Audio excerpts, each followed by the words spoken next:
Amado Mestre Jesus, estamos todos reunidos em seu nome para estarmos buscando um pouco dos seus ensinamentos, para podermos continuar a nossa caminhada mais fortalecidos com os seus aprendizados. Sabemos, Jesus, que ainda somos muito pequenos, falíveis, que cometemos muitos equívocos, mas estamos tentando. E a cada dia, Jesus, precisamos ter a consciência que precisamos nos esforçar. E quando nos esforçamos juntos, crescemos juntos. Dai, Jesus, a todos nós a persistência que precisamos ter para trilharmos os seus ensinamentos. Fortaleça-nos, ampare-nos e que nessa noite possamos estar todos dividindo um pouco do que sabemos e assim vamos nos enriquecer mutuamente. Esteja conosco, Jesus, que assim seja. Boa noite. Bom, gente, hoje nós vamos estar conversando exatamente como o Léo falou, né? Jesus nunca se foi, a ascensão de Jesus e a escolha de Matias. Bem, gente, essa palestra de hoje, ela vem abordando o primeiro capítulo do Atos dos Apóstolos, que foi escrito por Lucas, certo? E então, gente, eu peguei o que estava na Bíblia e trouxe, né, um pouco assim, com as minhas palavras, e eu vou ler para vocês, para que a gente possa estar, né, conversando, dentre outras coisas, sobre isso. Então, vamos lá. Nessa palestra, desculpa, e ele inicia esse capítulo falando com Teófilo, que no seu primeiro livro, que foi o Evangelho de Lucas, que ele contou tudo o que Jesus fez desde o princípio até o dia que foi levado para o céu. Continuou dizendo que Jesus se mostrou vivo depois de sua morte e estava com eles durante 40 dias, lhes falando sobre o reino de Deus. E os fez um pedido, dizendo que eles não se afastassem de Jerusalém, porque da mesma forma que João Batista os batizou com a água, eles seriam batizados com o Espírito Santo. Então, os apóstolos perguntaram se era agora que ele iria restaurar o reino para Israel. Israel estava sob o jugo romano e eles tinham perdido sua liberdade. Eles achavam que o Messias o libertaria e eles restituiriam o reino e dominariam a terra inteira. E Jesus respondeu que não cabia a eles saberem o tempo e datas daquilo que o Pai os reservou, mas que o Espírito Santo desceria sobre eles e dele eles receberiam forças para serem suas testemunhas em Jerusalém e em toda a Judéia e Samaria, e até os extremos da terra. Depois disso, Jesus subiu aos céus, sendo presenciado por eles. Quando eles saíram daquele torpor, viram 2 homens vestidos de branco e ouviram a seguinte mensagem: Homens da Galileia, por que vós estão parados aí, olhando para o céu? Esse Jesus que foi retirado de vocês e levado aos céus, virá do mesmo modo com que vocês o viram partir para o céu. Após esse acontecimento, eles foram para Jerusalém e lá se reuniram com algumas mulheres, Maria e os irmãos de Jesus em oração. Passado alguns dias, Pedro estava à frente de um grupo de mais ou menos 120 pessoas, fazendo sua pregação, e anunciou que era preciso que se cumprisse aquilo que o Espírito Santo, por meio de Davi, tinha anunciado na Escritura a respeito de Judas, que se tornou o guia daqueles que prenderam Jesus. Ou seja, com a ausência de Judas, outro teria que ocupar o seu cargo. Porém, o escolhido deveria ter acompanhado os discípulos durante toda a caminhada de Jesus. Ou seja, desde o batismo de João Batista até sua ascensão ao céu. Então, se apresentaram dois homens. José, chamado de... Gente, tem um lugar que fala Barsabás. Léo, qual é o certo? Como é que pronuncia esse nome correto? Tem Barsabás ou Barsabás? Como é que... Barsabás, segundo a minha tradutora. Então foi isso aqui, o que eu botei, Barsabás, apelidado de o Justo, e Matias. Foi feita uma oração e fizeram um sorteio. E Matias foi o eleito e se juntou aos 11 apóstolos. Eu gostaria só de fazer duas colocações aqui que eu achei interessante, gente. Ser escolhido pela sorte era um método aprovado e comum no Antigo Testamento.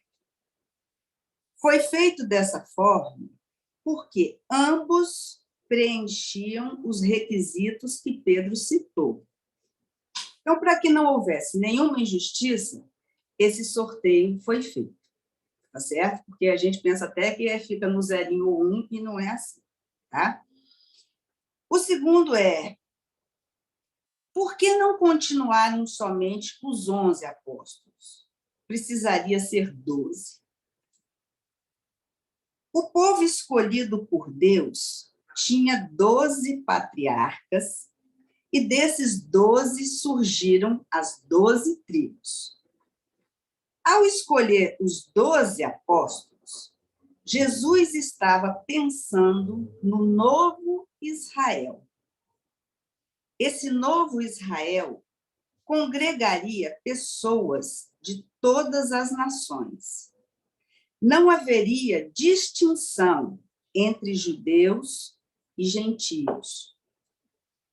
Com isso aí, Jesus disse: somos todos iguais perante ao Pai.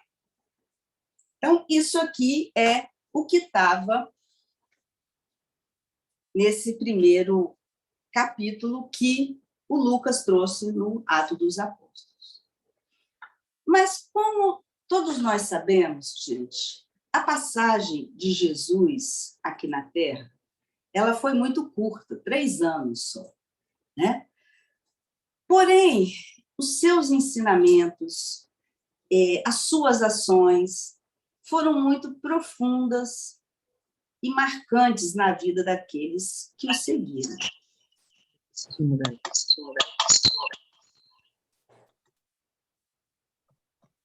Alguém falou aí.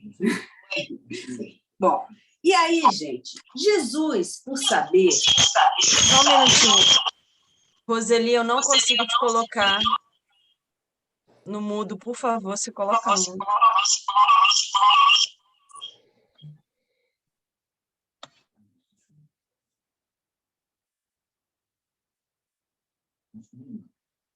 Conseguiu? Bom, vamos lá, vamos tentando. Isso aí a turma corta depois. Bom, gente, como Jesus ele sabia do seu pouco tempo aqui entre nós, ele precisava, né, que as suas palavras, os seus ensinamentos, se perpetuassem após a sua partida. Então, sabiamente,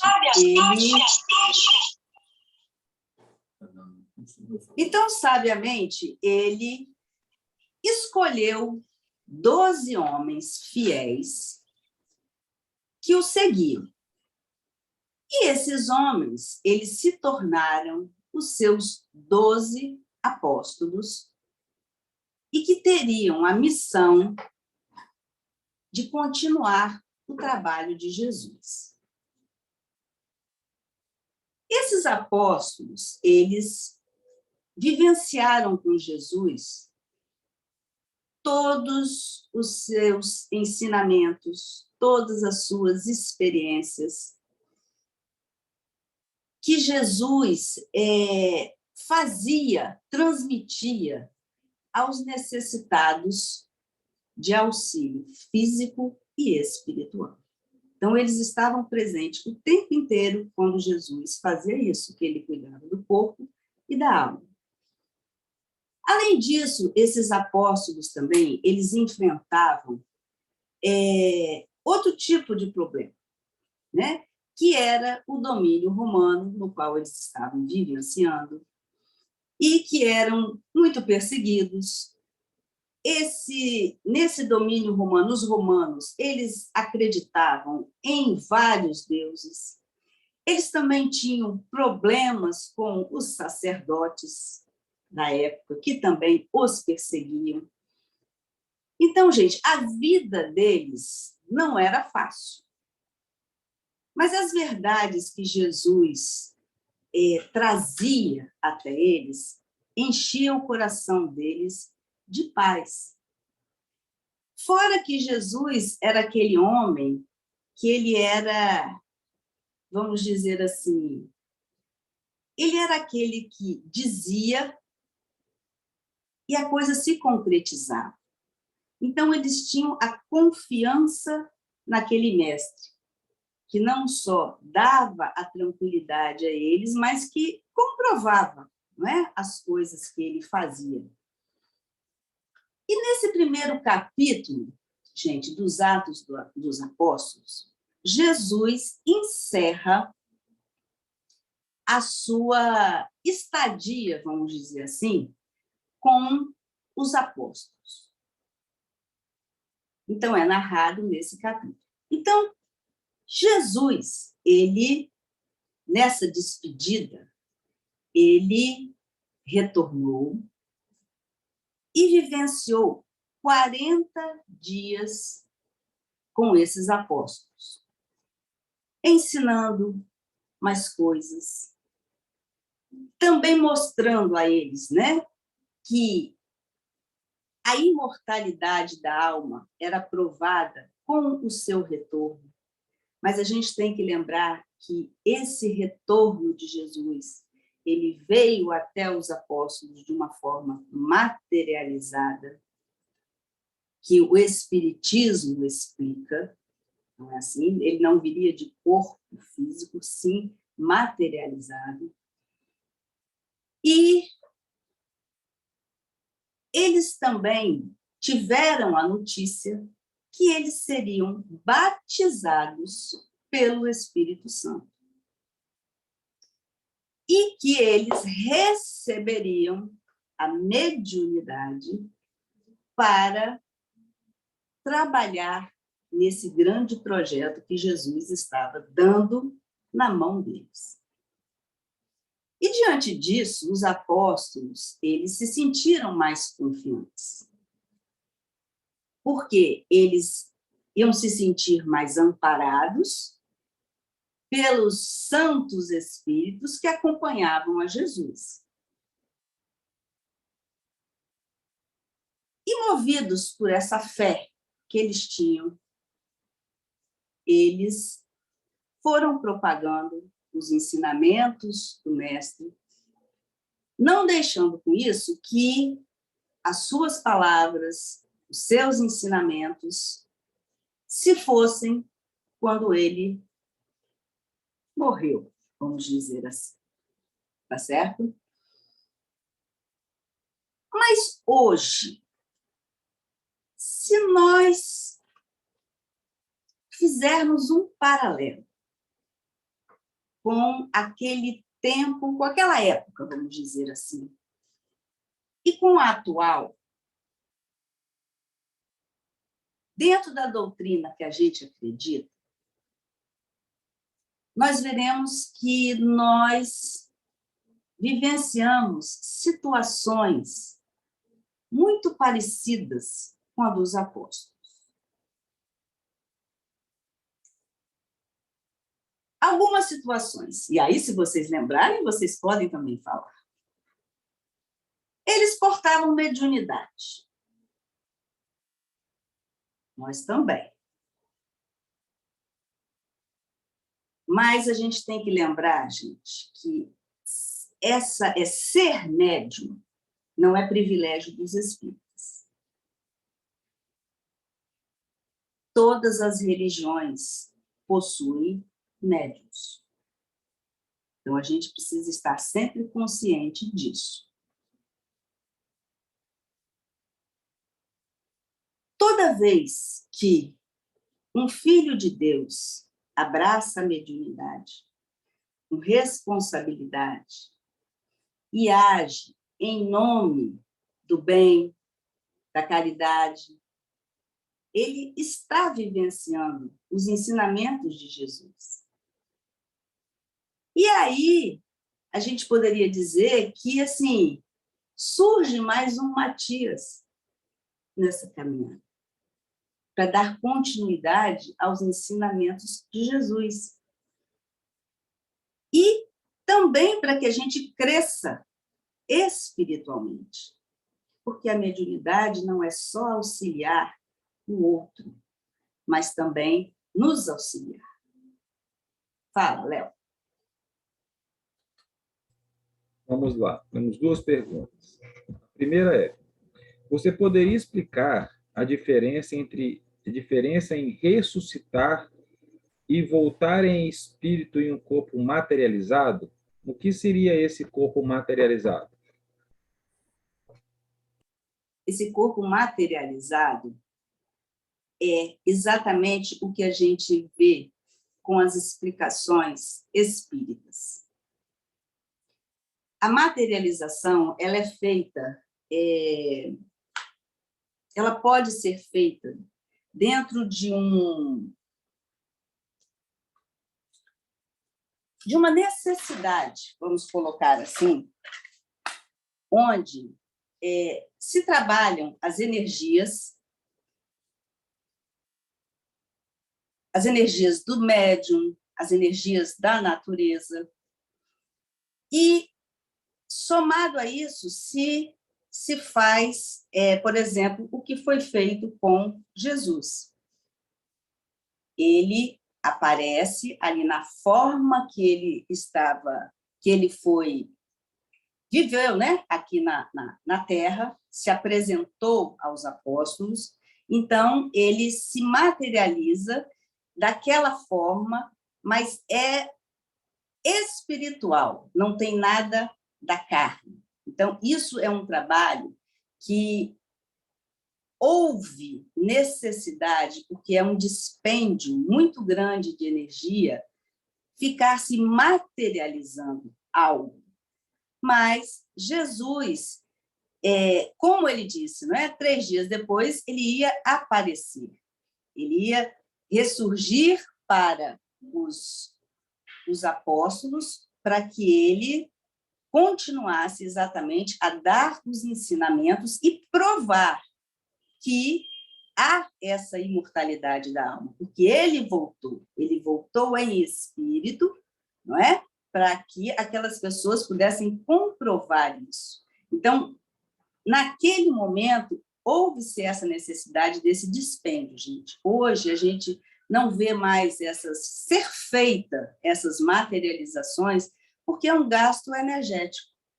Então, o ressurgir foi muito importante em função disso.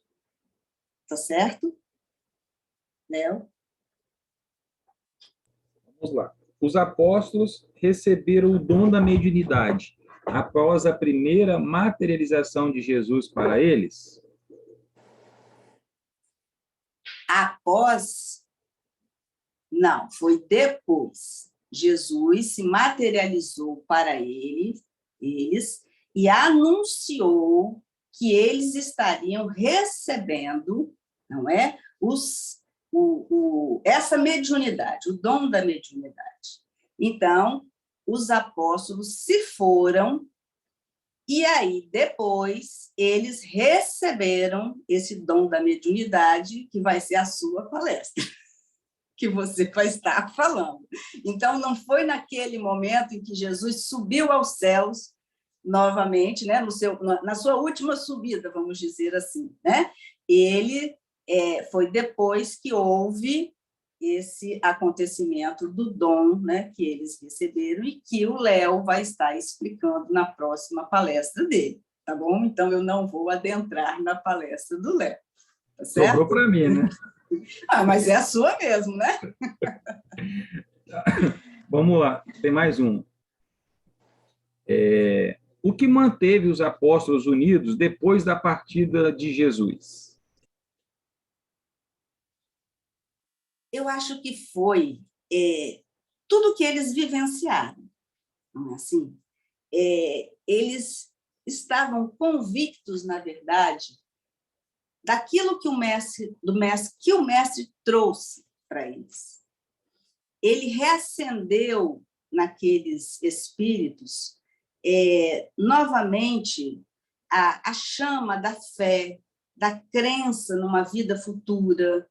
Eles puderam ver o que o poder da fé foi capaz de realizar na caminhada que eles fizeram com Jesus, a paz que eles sentiam, né, na presença do Mestre, com o que eles faziam, no que eles também, né, se possibilitaram a fazer, mesmo enquanto Jesus estava entre eles, que Jesus delegou algumas situações em que eles, né, pudessem trabalhar e fortificando ali a fé deles, a perseverança deles.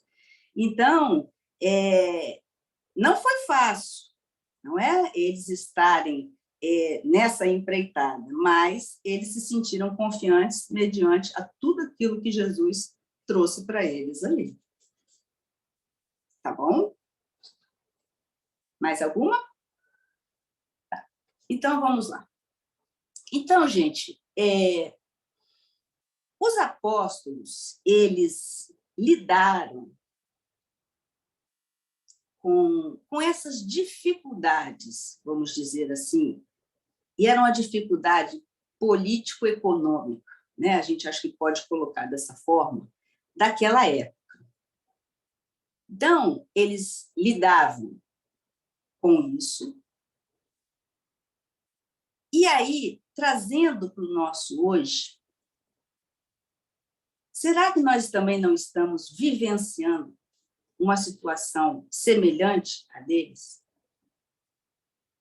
Porque na época deles está acontecendo o mesmo que o nosso. Autoridades banalizando a fé, a religião, igrejas sendo fechadas. Tudo isso aconteceu lá atrás. A economia ligada aos bens materiais, sufocando o espiritual. Então, olha como está se repetindo a mesma situação lá de trás e nós vivenciando uma mesma similaridade que eles. E os apóstolos, gente, eles lidaram com essa situação fazendo o quê? Fortalecendo a fé deles, sendo destemidos, evangelizando, auxiliando o próximo e seguindo em frente com as convicções deles. Então, tudo isso, foram atitudes que eles se fortaleceram para poder seguir. Porque tudo isso aconteceu lá atrás. Da mesma forma que está acontecendo hoje. E nós? Como é que nós estamos lidando e enfrentando isso? Como é que a gente está auxiliando, por exemplo, o nosso próximo? Como é que estão as nossas convicções?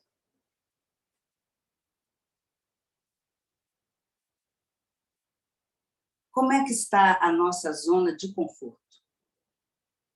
Porque quando a gente se instala dentro da nossa zona de conforto, a gente, talvez, digamos assim, não olhe o mundo como ele precisa ser olhado. Não olhe o nosso próximo como ele precisa ser olhado. E aí, o que vai precisar acontecer para poder sairmos desta nossa zona de conforto? São perguntas que são para todos nós raciocinarmos.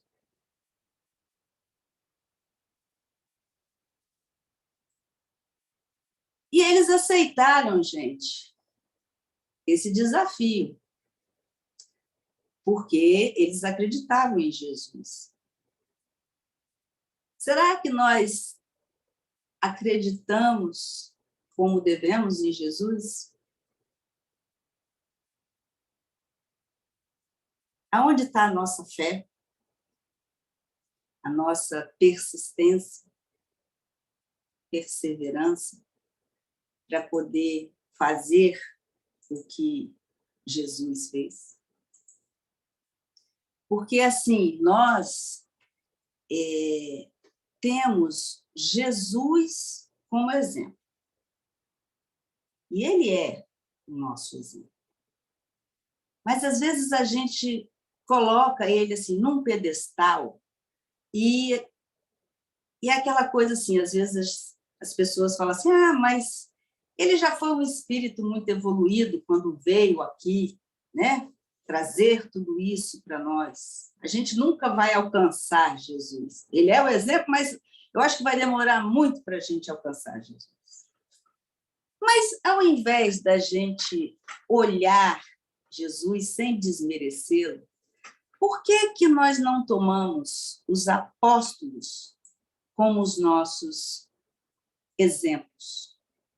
Já que eles eram homens falíveis, como nós também somos. Então, a gente não pega Jesus, vamos pegar os apóstolos. Eles eram homens iguais a gente, cheios de defeitos, com medos, resumindo, falíveis como nós. E eles foram. Talvez num tempo muito mais complicado do que hoje. Não sei, eu acho que nas devidas proporções, eu acho que tudo é meio parecido. Mas eles estavam desbravando algo. Então, se eles conseguiram, eu acho que a gente precisa se espelhar neles para a gente poder seguir, talvez, em frente. Fala, Léo.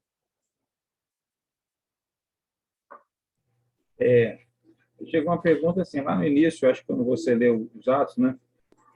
Você falou lá da ascensão, e aí perguntaram assim, o que os homens de branco, né? Acho que é que apareceram lá junto para Jesus, queriam dizer quando disseram assim, por que ficais olhando para o céu?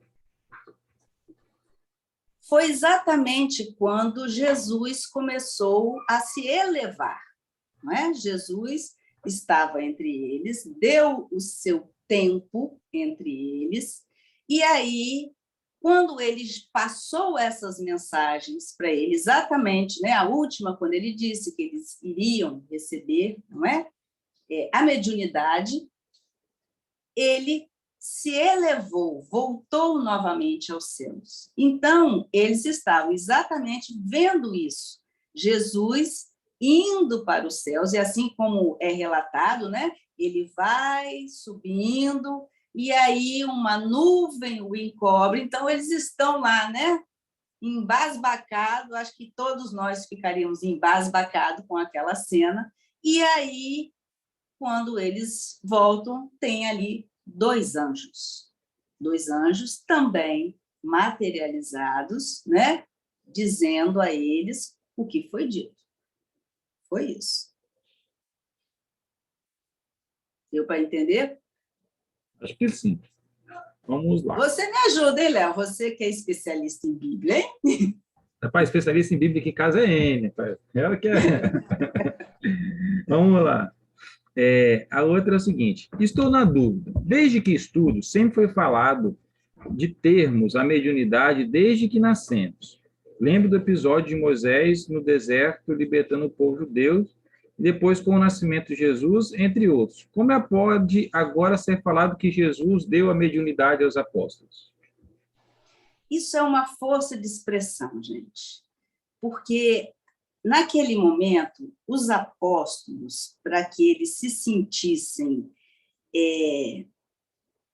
fortificados para seguir os ensinamentos, né? Propagar os ensinamentos de Jesus, Jesus estava dando a eles uma garantia que eles estariam recebendo uma proteção do alto que os auxiliaria exatamente nessa caminhada, que eles não estariam sozinhos.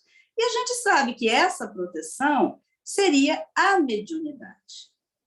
Então, Jesus levou, né, falou assim dessa forma. Então, a gente tem que tirar um pouco das palavras, né, o peso das palavras, porque a Bíblia, às vezes, ela coloca um peso na palavra e que a gente tem que trazer para o nosso hoje exatamente o raciocínio. Porque a mediunidade ela vem sendo trabalhada com a gente, não é assim? Exatamente desde que a gente tem um entendimento, um raciocínio. Então, isso é verdade quando é dito que todos nós somos portadores da mediunidade. Mas isso aí apenas foi trazido para que as pessoas pudessem compreender dessa forma. Tá bom? Fernanda, pelo jeito vai sobrar para mim de novo na semana que vem, né? Fala. Não, não tem mais pergunta, não, mas só para complementar, eu acho que é como você disse, essa força de expressão era muito mais. Hoje nós sabemos, entendemos que a mediunidade é algo que ela está inerente a todos nós, né? Mas naquela época o povo ainda não tinha contato com isso, então precisava de coisas mais substanciais, essas palavras de Cristo, e talvez a gente hoje entender que aquele fenômeno que aconteceu, como você trouxe para eles, hoje nós chamamos por mediunidade, né? Então, acho que o caminho é por esse lado aí, não se apegar tanto como você disse, ao peso às palavras. Acho que foi muito bem explicado.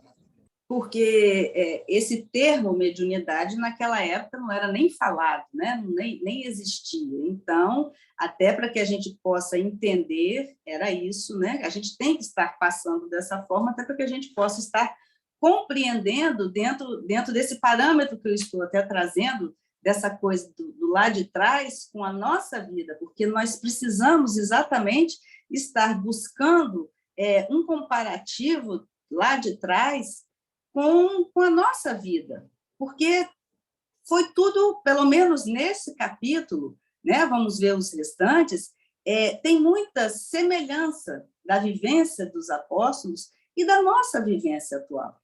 Então, a gente tem que estar atento a tudo isso que a gente está vivenciando hoje, para até ter como base como eles também se portaram, para que também a gente se fortifique no nosso caminhar.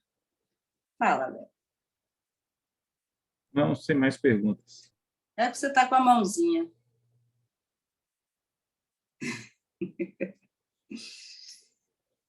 Tá bom. Então, gente, quando a gente olha exatamente essas passagens bíblicas, elas parecem muito distantes da gente, né? Mas elas são muito atuais. É só a gente começar a trazer para o nosso hoje. Então, eu acho que a gente também vai se educando ao ler a Bíblia, porque se a gente pegar a Bíblia, a gente vai ver que Jesus, em muitas situações, ele falava por parábolas. E por que ele falava por parábolas? Tem gente, e a gente tem horas que lê e tem horas que não entende nada. Mas por que ele falava por parábolas? Porque, à medida que a gente fosse evoluindo, a gente ia dando um novo sentido para essas parábolas. Então, às vezes a gente pode ler hoje, daqui a um mês, quando a gente lê a mesma parábola, a gente já tem uma outra visão. Então, é igual como às vezes fala, né, nos mandamentos, não matarás. O matar ali era tirar a vida daquela pessoa. E hoje a gente sabe que a gente mata tirando a língua, a gente mata tirando a esperança, né? A gente pode matar a língua, né? É um revólver, é uma metralhadora. Então, quer dizer, são muitas coisas que a gente vai aprimorando à medida que a gente vai entendendo um pouquinho, à medida que a gente vai crescendo espiritualmente um pouquinho. Fala, meu apoio. Boa noite. Bom, já que você está fazendo essa comparação, né, com os dias atuais, será que a gente pode falar que o Consolador prometido, né, o Espiritismo, ele veio como Jesus apareceu, né, naquela ocasião, para reforçar a nossa fé, a nossa perseverança? Será que a gente pode fazer essa comparação? Olha, eu particularmente, eu não sei vocês, mas eu particularmente, eu sempre me incomodei e me incomodo quando fala que o Consolador é o Espiritismo. Eu, particularmente, eu não acho que seja. O Espiritismo ele não é uma religião, né? Ele é uma doutrina que vem trazendo explicações do plano espiritual. Mas a gente, se fosse, para mim, tá, gente? Se fosse, isso seria um privilégio dos espíritas. E Deus, ele não privilegia nenhum dos seus filhos. Então, desde aquela época lá de trás, não existia essa coisa do espiritismo, não é assim? Jesus era o nome dele, ele veio, né, com o seu legado espiritual, que era a força crística, que o auxiliava nessa missão grandiosa, que foi uma missão que ele precisava ser muito amparado. Então, esses espíritos que eram a força crística, por isso Jesus Cristo.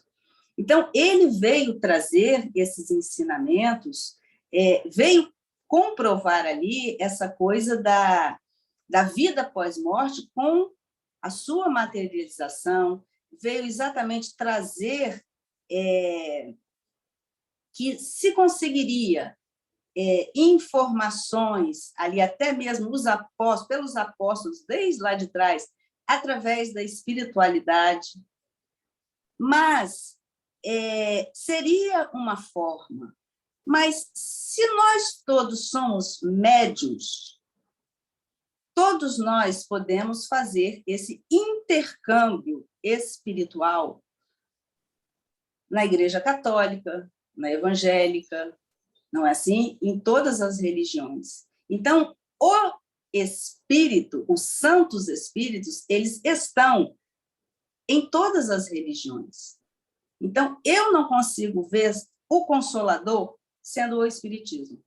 Eu consigo ver que são os santos espíritos que passam através dos médiuns, não importando a religião onde eles estejam, informações, consolos para esses irmãos.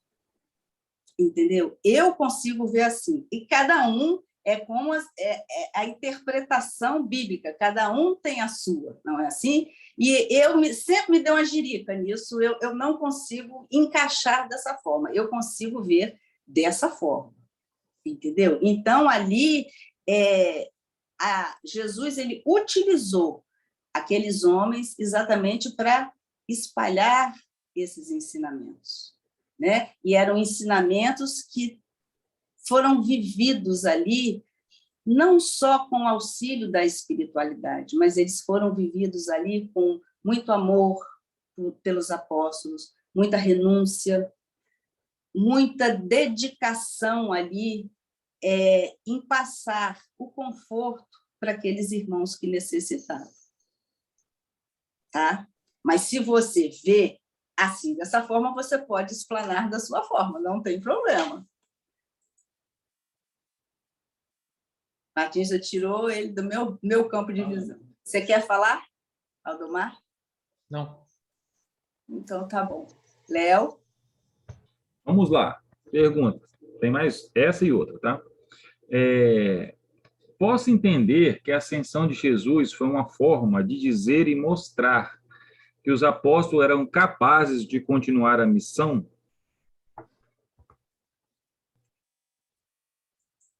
Olha, eu acho que tudo é um complemento, não é? Porque para ter a ascensão, ele precisou voltar, como ele disse que ia voltar. Então, ele voltando, ele confirmou a eles exatamente o que ele pregava, a questão da vida eterna, né? Que não era só aquela vida que estava sendo vivida ali naquele momento. Então, o seu retorno, ele provou literalmente isso, que a vida era eterna e que a necessidade dessa mudança que todos precisavam fazer, essa mudança interior que todos precisavam fazer, porque os vícios, gente, existiam desde lá de trás, não é? Esses vícios, eles estão ainda enraizados em nós. E como a gente não pode tirar de uma só vez, porque não sai, não é? Eu digo assim, que existem umas plantas que elas têm umas raízes profundas, e que quando a gente puxa, ela quebra, ela não sai. Mas existem umas mais sem vergonhas que você puxa, ela sai. Os nossos vícios são essas raízes profundas, e eles estão em nós ainda, sendo libertos pouco a pouco. Então, os apóstolos, eles eram também cheios das suas viciações, né? Pedro não renegou 3 vezes Jesus. Olha que homem teimoso, cabeçudo. Então, será que nós não somos cabeçudos até hoje?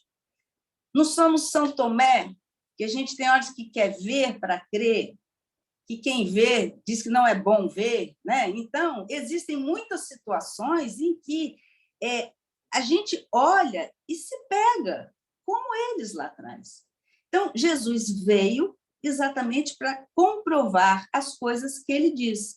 Então, a ascensão foi só mais um processo nessa história do acreditar. Léo? A resposta sua foi muito bem fundamentada biblicamente. Tá? Parabéns. Vamos lá. Às vezes achamos que Jesus nos abandona. Será que ele está querendo nos mostrar que também somos capazes? Meu Deus, que blasfêmia. Jesus não nos abandona, não é assim? O próprio título da nossa palestra, né? Ele nunca se foi. Ele nunca se foi porque ele está contido nos ensinamentos, não é assim, que ele deixou, no seu exemplo, né? Tudo aquilo que ele vivenciou lá atrás, e que os apóstolos deram continuidade, porque ele não foi bobo, deixou a responsabilidade, né, para eles, e com a continuidade, né, com a permissão da mediunidade no que ela nos favorece, desses irmãos espirituais trazerem as informações, então nós somos consolados espiritualmente. Só que a sensação, às vezes, de Jesus nos abandonar não será a nossa falta de fé em relação ao que ele nos trouxe como verdade, porque ele está, né, contido ali no irmão nosso, quando ele nos auxilia. Esse irmão, ele pode trazer o consolo a nós. Então, quem disse que Jesus não está presente nesse momento? Quando você auxilia alguém. Será que Jesus não está ali? Será que esse irmão que auxilia o outro, ele já não tem os ensinamentos do Mestre no seu coração? E ali, na hora que ele auxilia, não será uma presença subentendida, entre aspas, de Jesus ali na nossa vida? Então, eu acho que a gente tem que ser um pouquinho mais perspicaz quanto a isso, porque nós não temos a necessidade de nos sentir abandonados, porque problemas todos nós vamos ter. E é nesse momento que eu acho que, quando a gente tem um problema e muitas vezes não consegue uma solução, ou vive qualquer situação e não tem uma resposta que a gente queira, ou não tem uma solução que a gente queira, a gente se sente abandonado. Mas quem que plantou os problemas na nossa vida, se não foi nós mesmos? Então, se nós plantamos, nós vamos ter que colher. Mas Jesus está ali, sim, porque ele não julga a ninguém. Nós é que temos a nossa consciência para nos julgar. E, a partir daí, exatamente como eu falei, é no auxílio, muitas vezes, do irmão que chega até nós, é que Jesus está se fazendo presente ali na nossa vida. Né? Fala, Léo. Como tu dissestes, né, que poderia ser, talvez, você usou a expressão fé, e aí veio a pergunta: como faz para aumentar a fé? Eu também quero essa receita. Depois tem outra. Ele só fica ali rindo, né? Ele, você sabe, ele da receita, você passa para a gente aí, né? Eu também estou querendo. Eu acho que todos nós, mas eu acho que, assim, as experiências que a gente vai vivenciando na nossa vida é que vão nos fortalecendo. Primeiro, que eu acho que a fé ela está muito relacionada com a confiança que a gente precisa ter em nós, porque nós não podemos nos eximir da nossa própria confiança. A gente precisa acreditar que a gente é capaz.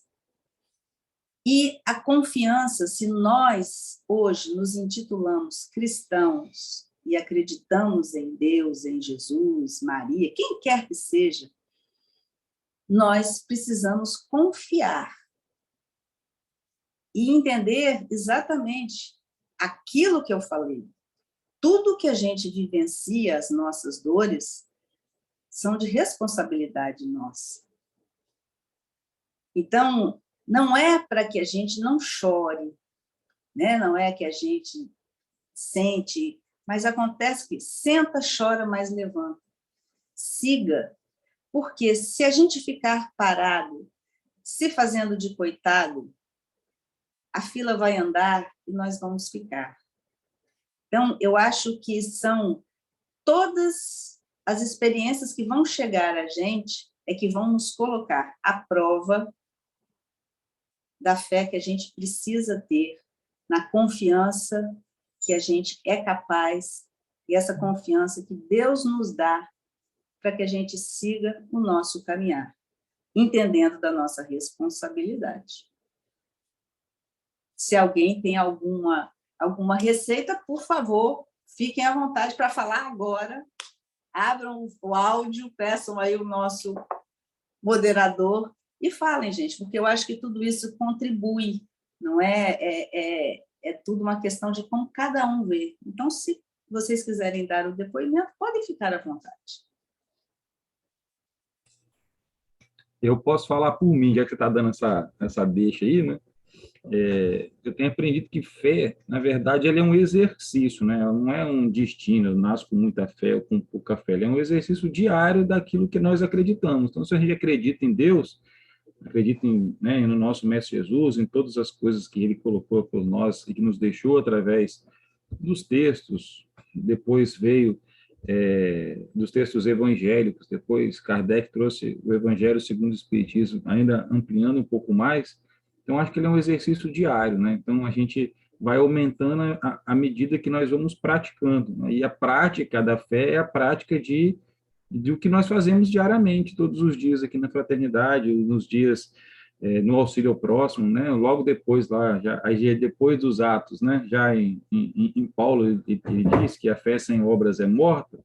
Eu acho que ele já dá um indicativo aí, né? Que a fé ela continua sendo um exercício diário, de a gente ter certeza de que algo maior, né? Que Jesus nos trouxe como nosso Pai, nos cuida de todos nós, sempre nos dá tudo aquilo que nós precisamos, nos coloca pessoas em nossas vidas nos momentos que nós mais precisamos, é essa certeza, como você diz, né, que Jesus nunca nos abandona.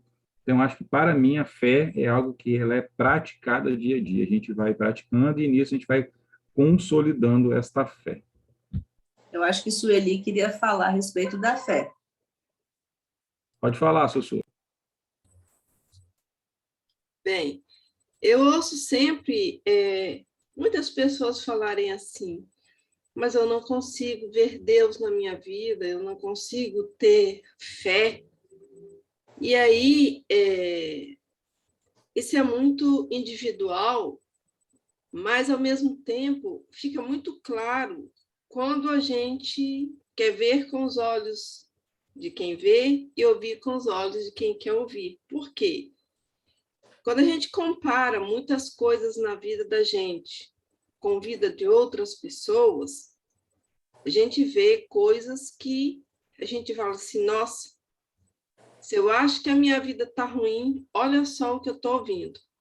A gente ouve toda vez que a Anne dá os recados, as colocações que ela faz das necessidades de muitos. E a maioria de nós aqui temos nossas necessidades, sim. Mas, olhando como ela traz e o que ela traz, olha as bênçãos aí. Os outros estão vivendo o que estão vivendo porque não tem bênçãos? Não é isso. É um histórico divino de cada um, da experiência que cada um veio viver aqui na matéria. Mas que mesmo aqueles que, quando a Anne relata algumas coisas que na nossa vida não é uma realidade, eles olham em outros e veem que mesmo naquela condição, ali tem bênçãos. Como na história da senhora do saquinho de fubá, né? Era isso que eu queria falar. Tá bom. Léo? Temos uma outra pergunta. A pessoa escreveu assim: eu tenho no meu coração um desejo sincero de auxiliar qualquer um que seja, mas eu não tenho essa devoção toda, esse amor todo que eu vejo as pessoas tendo por Deus, por Maria, por Jesus. Isso me incomoda. Como faz para ter? Eu acho que a gente tem que lembrar que todos nós somos indivíduos diferentes, com experiências vividas de forma diferente. Então, nós nunca vamos ser iguais aos outros. Mas se tem um outro que nos inspira, isso é bom. Inspira para o bem, é bom. À medida que eu acho que a gente vai praticando, isso vai se tornando algo natural em nós. E nós vamos fazendo. Mas eu acho que quem perguntou isso, eu acho que tem também muitas pessoas que também são assim, eu acho que a gente não tem que se preocupar em fazer e ter o sentimento do outro. Lide com o seu próprio sentimento. Se você já está fazendo, se você já está praticando, pratique. Mas pratique sempre com aquela dose de amor. Porque, olha, se é uma coisa assim que a gente tem de exemplo na casa, quando o enxovalzinho de bebê é dado, uma certa vez, uma gestante, ela voltou e falou que o neném dela chorava muito, mas que toda vez que ela botava a roupinha que ela ganhou na fraternidade, o neném dela parava de chorar. Então, assim, foi algo assim que todo mundo ficou assim, né? Super feliz, mas por quê, gente? Ali tudo é feito com muito amor, tudo é feito com muito carinho. A espiritualidade também trabalha aquelas roupinhas, é claro, mas o amor que é embutido em cada peça ali surte esse efeito na hora que a criança chorava. Então, a mesma coisa é quando a gente vai dar alguma coisa para alguém. Coloque ali a sua boa intenção no dar, sabe? Coloque ali, vou comprar um pão, compre um pão que você gostaria de comer. Compre um pão de mel, que eu adoro, né? De vez de comprar um pão de sal. Ou então, pergunte para aquela pessoa se você pode. Você quer comer um pão de sal ou um pão doce, quando ela te perguntar? E aí, dê àquela pessoa o que ela quer. Então, ali, você está colocando a sua intenção, o seu amor no dar. E quando aquela pessoa comer aquele pão, se aquele pão ia matar a fome dela por 1 hora, com a sua dose de amor, com certeza vai matar a fome dela por 2 horas. Então, tudo é a forma como a gente coloca, como a gente dá ao próximo. Então, não se preocupa em querer ser igual ao outro, de querer fazer igual ao outro. Seja verdadeiro você nas suas ações. Eu acho que tem que ser assim. Fala, Léo. Não, só para relembrar, né, as palavras do próprio mestre, né? Ele diz que a gente fosse, pregasse o evangelho, que a gente auxiliasse os pobres, desse de comer a quem tivesse fome, de beber a quem tivesse sede, nos deu também a tarefa, né, de continuar todo o seu legado, que a gente podia também expulsar demônios, que a gente podia curar as pessoas. Então, essa parte do auxílio, ele mesmo deu exemplo e nos deixou já direcionado o que nós poderíamos também fazer, né? Então, é isso aí que você nos deixou. É por aí. Mas a gente tem que lembrar que, em todo esse processo, gente, a gente tem que lembrar que a gente é falível, a gente está aprendendo e que no meio do caminho a gente pode se perder, né? Quantas vezes você faz certo, daqui a pouco você escorrega, né? Então, a gente, às vezes, se apega, às vezes, na coisa material, se esquece do espiritual, né? Mas o que, na verdade, a gente precisa buscar na nossa vida? É exatamente o equilíbrio. É esse equilíbrio do espiritual com o material é que vai trazer para a gente exatamente a harmonia que a gente precisa. A gente precisa pensar o que a gente está valorizando mais na nossa vida. A matéria, o espírito, a gente não pode descambar somente para um lado. A gente tem que tentar vivenciar a matéria e o lado espiritual de uma forma o mais harmônica possível. E é isso que vai trazer a gente exatamente o bem-estar que a gente precisa. É estarmos exatamente atentos ao que estamos valorizando. Então, se a gente também parar para observar, a gente, nas passagens da Bíblia, a gente vê como que a oração ela fazia parte da vida dos apóstolos. Porque essa oração, ela os conectava com Deus, com Jesus.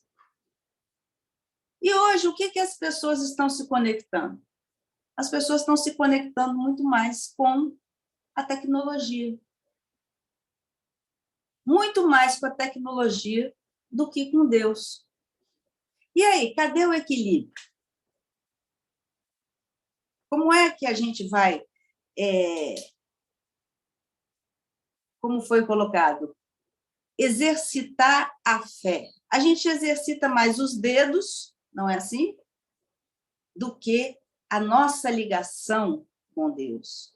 Então, para tudo, os apóstolos, eles iam fazer, eles se conectavam em oração exatamente para ali se fortalecerem. Quem é que agradece quando acorda? Quem é que agradece quando dorme? Não precisa, eu caio com sono. Não, não agradecer. Não pedir forças quando a gente acorda para caminhar. Então, são pequenas coisas que a gente precisa criar, bons hábitos, para que a gente se fortaleça. É isso que a gente precisa fazer. Mas a gente tem que lembrar também que Jesus, ele é o responsável pelo nosso planeta. E, à medida que esse planeta, nosso planeta, né, foi evoluindo, os espíritos também foram evoluindo e continuaram a auxiliar a Jesus e a nós nessa caminhada. Mas também tem aqueles que não querem auxiliar. E aí, se Jesus foi tentado, por que nós não vamos ser?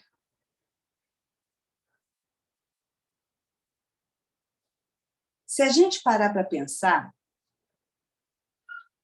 todos os apóstolos,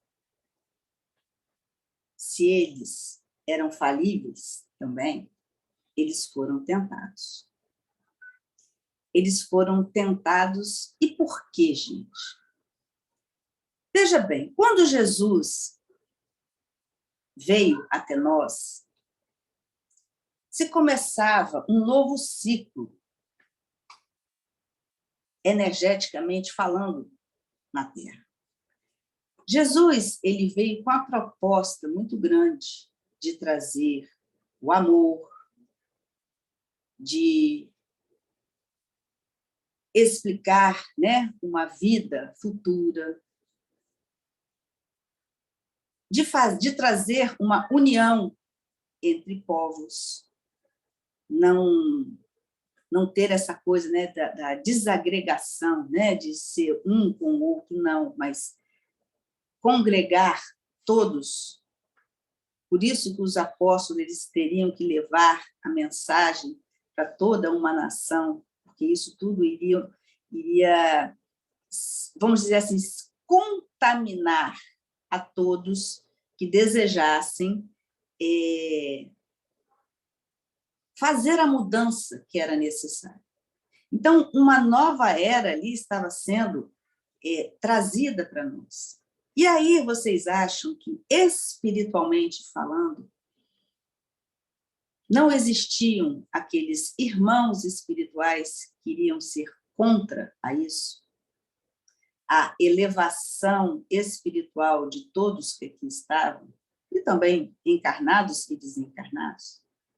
Existiam aqueles que também vibravam e tentavam, não é? Jesus foi tentado. Se ele foi tentado, os apóstolos também foram. E a gente pode ter certeza que era no ponto fraco de cada um que eles eram tentados. Reparem que hoje nós estamos vivenciando também uma nova fase energética no nosso planeta. Nós estamos num processo de transição planetária. Mudou alguma coisa? Igualzinho lá atrás. Existem irmãos espirituais que também não querem que o nosso planeta se transforme num planeta regenerando. Não querem que nós nos elevemos, não busquemos as transformações necessárias para que a gente possa merecer esse planeta. Então, vejam bem a responsabilidade nossa como cristãos, como habitantes, eu não vou nem colocar somente como cristãos, mas todos aqueles que creem em Deus, a responsabilidade de manter-se fortes na sua fé, perseverantes, para não fraquejar diante de tudo que nós estamos vivenciando. Porque hoje nós estamos vivenciando uma inversão de valores. Porque como que você vai atuar fragilizando as pessoas? É você mexendo na sua família, é você mexendo no seu bolso, é você mexendo na sua saúde, na sua fé, é aquilo de você se sentir desamparado. Então, nós estamos num fogo cruzado, literalmente. Nós estamos sendo testados como os apóstolos foram. É um novo momento esse que estamos vivenciando. Então, todos nós precisamos estar muito atentos àquilo que nós estamos pensando e praticando na nossa vida. Porque escorregar, todo mundo escorrega. Mas, hoje, mais do que nunca, nós precisamos estar fortalecidos, nos auxiliando mutuamente, para que a gente possa dar sustentação energética a esse planeta que está necessitado de energias positivas. Fala, Léo. Vamos lá. Ouço você falando do que está na Bíblia e vejo como tudo é parte da nossa vida atual.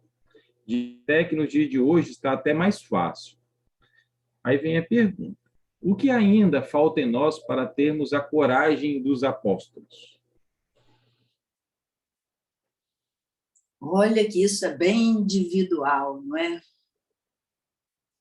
Eu acho que a gente vive muito fases, né? E eu acho assim que nós nos permitimos nos contagiar muito materialmente falando.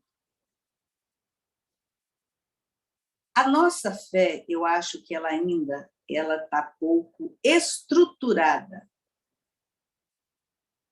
em função desse mundo material em que as pessoas vivem. Porque hoje a grande maioria, elas se ligam muito mais na matéria do que do lado espiritual. Se ligam do lado espiritual na hora que a coisa aperta, né? Aí a gente corre. Mas essa não é a proposta. A proposta é exatamente para a gente se fortificar e buscar o equilíbrio. Nós não vamos deixar de ser o que somos de uma hora para outra. Só que, como por exemplo, o mundo viveu uma pandemia. Essa pandemia, o que ela fez? O que ela trouxe? Muita falta de raciocínio, ela trouxe muito medo,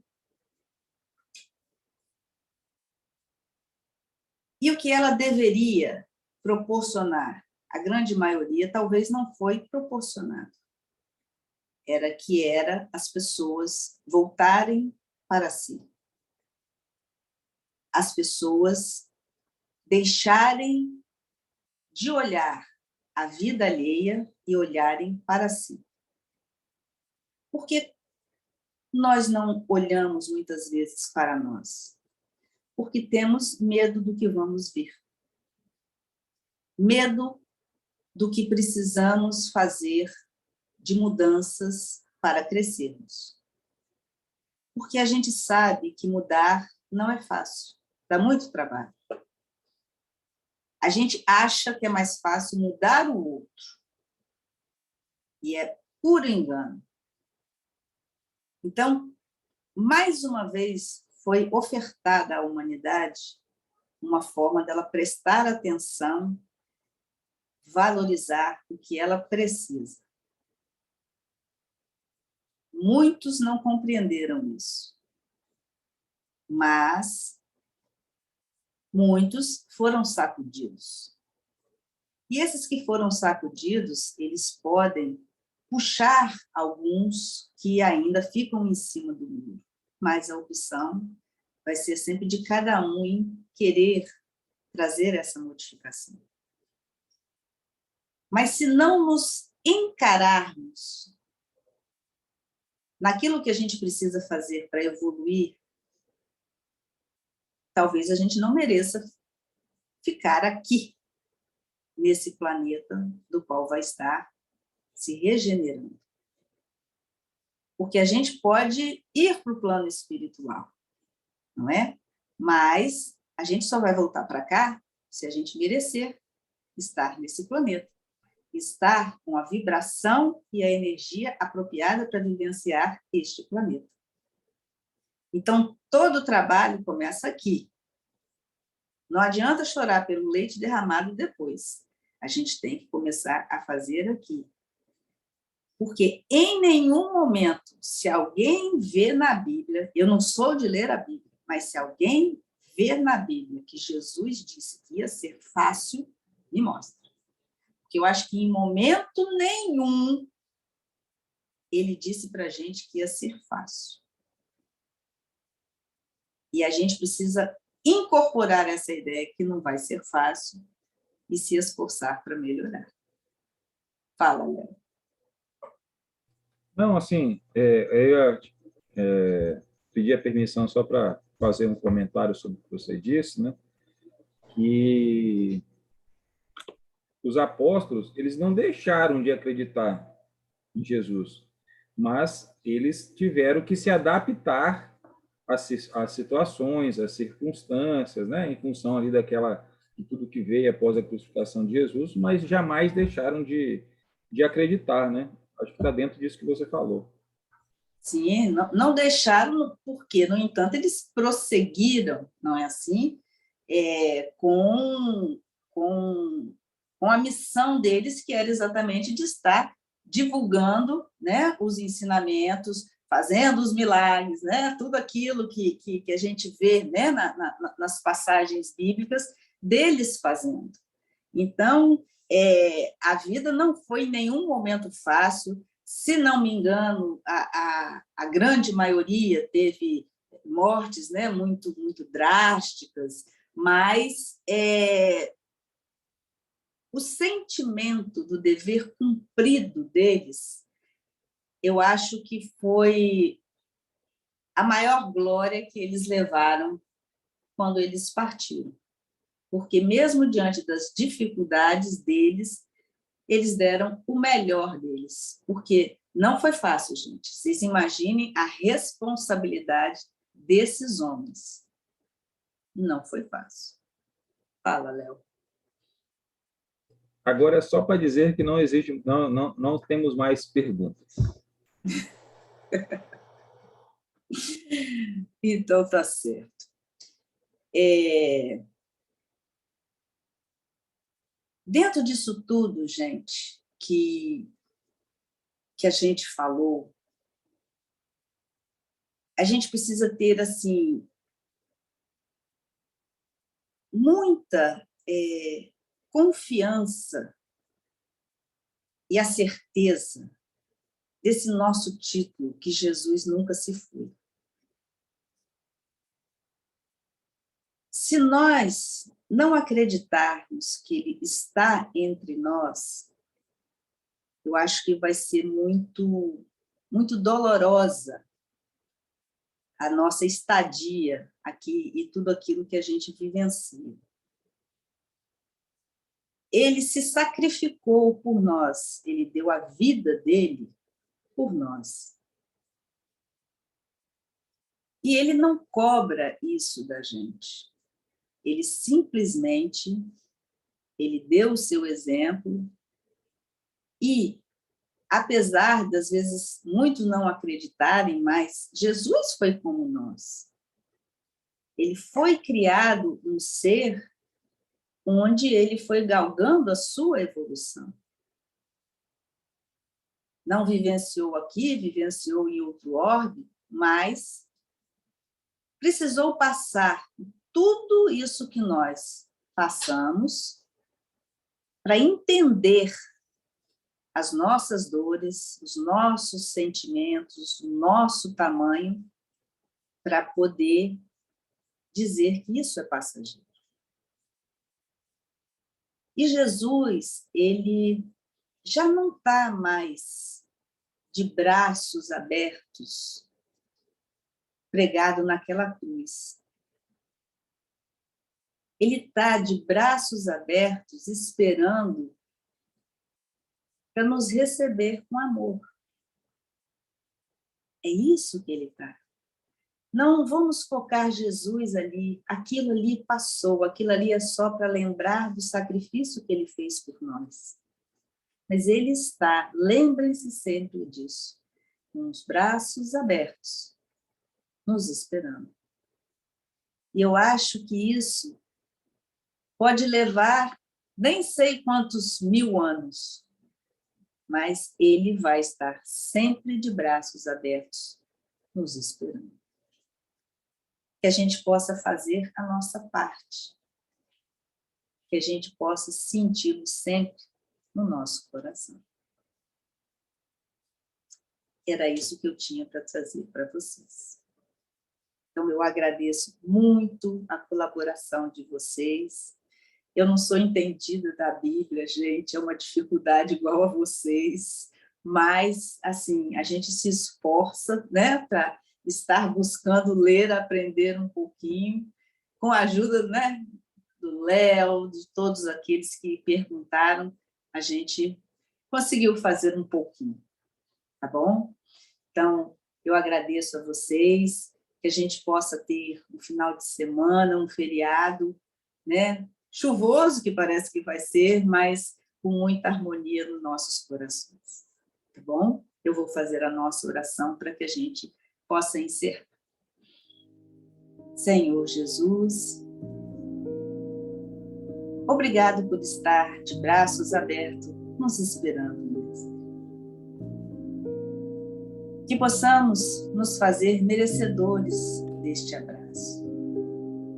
Que possamos a cada dia nos esforçarmos para podermos praticar os seus ensinamentos, nos melhorando e auxiliando aqueles que estão ao nosso lado.